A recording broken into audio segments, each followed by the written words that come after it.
Yo, what's up? This is First coming at you from the Comeback Kids. Want to welcome you to our next installment of Clashing with the Comeback Kids. I want to bring to you a short little video today about something that happened in Clan Wars last night and still has me scratching my head.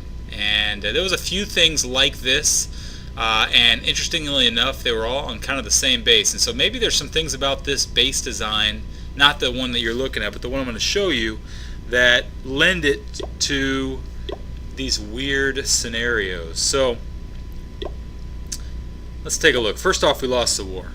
Never like losing a war. Only 28 out of 30 attacks used, so that's not good. We had 2 unused attacks, which is a pet peeve of mine. Also had a couple of really weak attacks. And so, we've got to really clean that up. We had a new guy come into our clan. Well, not new. He's been here before, but he came back, and he obviously missed the memo that the Hog Riders had been nerfed, and so he tried 2 attacks with his Hog Riders, and they got blown up by giant bombs, and he was surprised that happened, and so we had to inform him that he must have missed the last update or 2 updates ago when they made the changes to the Hog Riders to make them much weaker as a all-out attack strategy. They're still a really good support troop, but they can't carry a raid on any Town Hall 8 or 9 base. They still can on some, but you folks have gotten really good at where they place their giant bombs. So we had that, and we had one guy use 28 goblins in a war attack. Unacceptable. Goblins have no place in a war attack unless maybe they could be used to lure out clan castle troops if that's I don't know.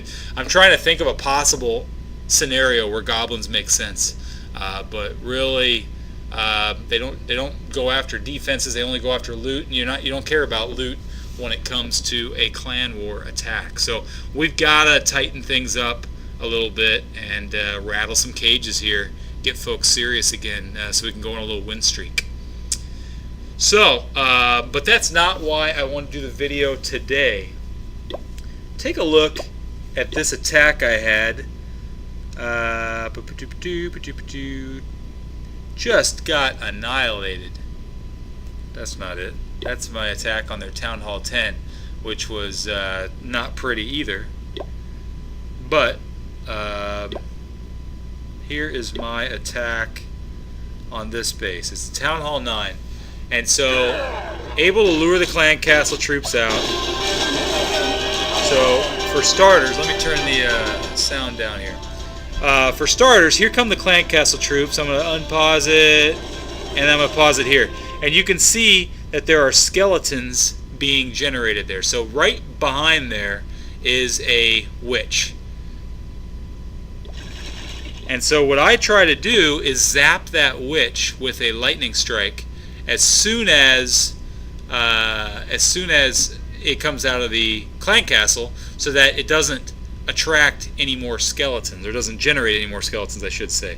So you'll see I drop there right next to it. And so I'm thinking that the clan castle witch is dead. But if you can see back there, there's see if I can move my mouse here. There is a little life in that right there, and what I will soon find out is that is the witch. The witch somehow survived the lightning strike, which is not why I wanted to show this particular video, but it's just annoying.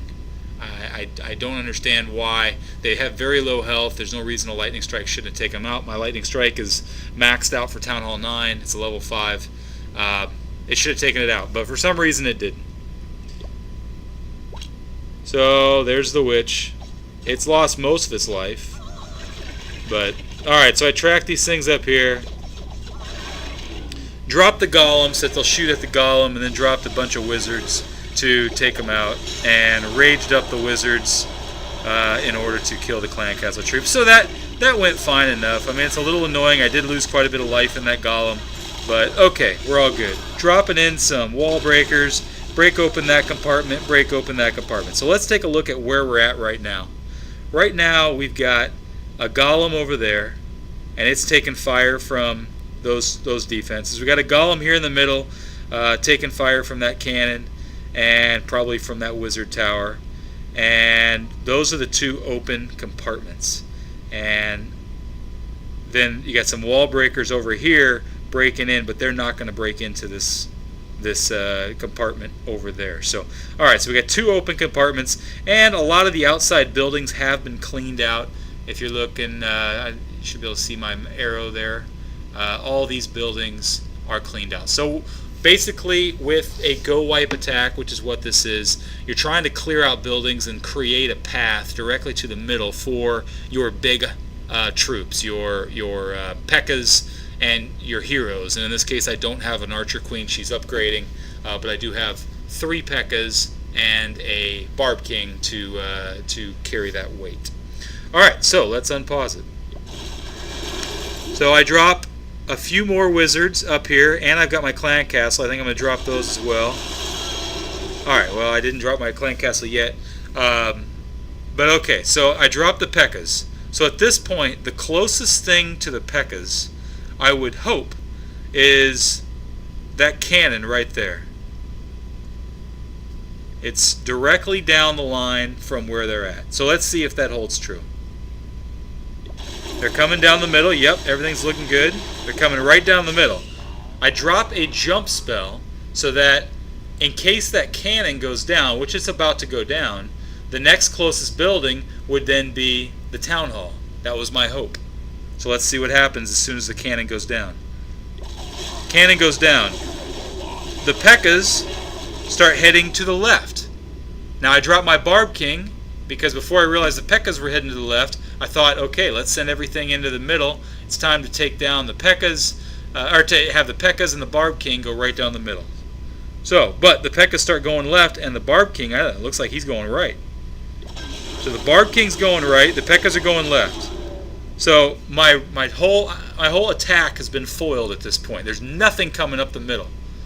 And I drop my clan castle troops there on the top, those wizards, to back up the barb king and the PEKKAs, provide some additional firepower. But at this point, I'm realizing everything's falling apart. I miscalculated what the closest building was. So my bad. And that's what I'm thinking at this point. Now the wizard tower goes down, and what you see is, yes, I have lost the clan castle and the heroes. I did not drop them in the right spot or didn't wait long enough, so I've given them up. But here are 3 PEKKAs which are suddenly heading back around that wall. So I'm thinking, hey, jump spell lasts 40 seconds. Life is good. They can come back, take out the Teslas. 3 of them ought to be able to handle those Teslas. And the next thing up is the town hall, and I got a rage there waiting for them. So things are looking a little bit up. They're coming around. Whoa, hold on. For some reason, all of a sudden, that one keeps going, and the other 2 turn right back around after they've already gone around the wall. Turn right back around to go back. Why? Who knows? The only thing I can imagine is that they went back for the barb king. But they had just left the barb king's area. So but they, and why did 2 of them head back and the 3rd didn't? It doesn't make any sense. So you can see that this PEKKA will jump over the wall and be raged, but with 2 Teslas and an archer queen sitting there, the PEKKA's going to get distracted by the archer queen, and while he's killing the archer queen, he's going to get zapped by 2 level 7 Teslas, doing double damage on PEKKAs. Meanwhile, these PEKKAs will come over here, they'll kill the barb king, and at this point, the raid's over. I mean, there's just no way to salvage getting that town hall because I haven't gotten enough of my big troops in the middle. So the PEKKA takes 1 slam at the archer queen, kills it, but at this point you can see it's got that little red sliver there's nothing left there to be able to take out the town hall. It gets one shot. No, it doesn't even get one shot. So the Pekkas are over here. They've killed the Barb King, but one's getting shot at by the Teslas and Expo, and the other one's free. But at this point, there ain't much. He's not getting back to the middle. The middle is long gone for him. Meanwhile, I do have the Barb King over here, but he just died. I got the 50%, and that's it. That's it. So I don't know if this is a good setup or if I just got unlucky. But we had a couple of situations on the same base where weird stuff happened, and the heroes or the Pekkas went in ways that just didn't seem to make sense. And as I'm going in slow motion now, it's kind of making sense to me. I think it had everything to do with the heroes. I think the Barb King is the reason 2 of those Pekkas turned back to that other compartment. Just by luck, that Barb King happened to be there, because I think the Barb King, his thing is, his base is in the middle. So what was he doing way out here on the left instead of in the middle with the Archer Queen? But he just happened to be out there chasing a troop, and the Pekka ended up out there. 2 of the Pekkas ended up out there. And so I think there was a little bit of bad luck, and I probably could have executed better. So anyway, my short video turned into an 11-minute video, so my apologies for that. If you see something in this replay that I don't, or any commentary on it, please feel free to leave a comment below. Hit subscribe if you'd like to find out about future video content. Otherwise, appreciate you stopping by to spend a little time with the Comeback Kids. We will talk to you next time. Keep on clashing. Peace.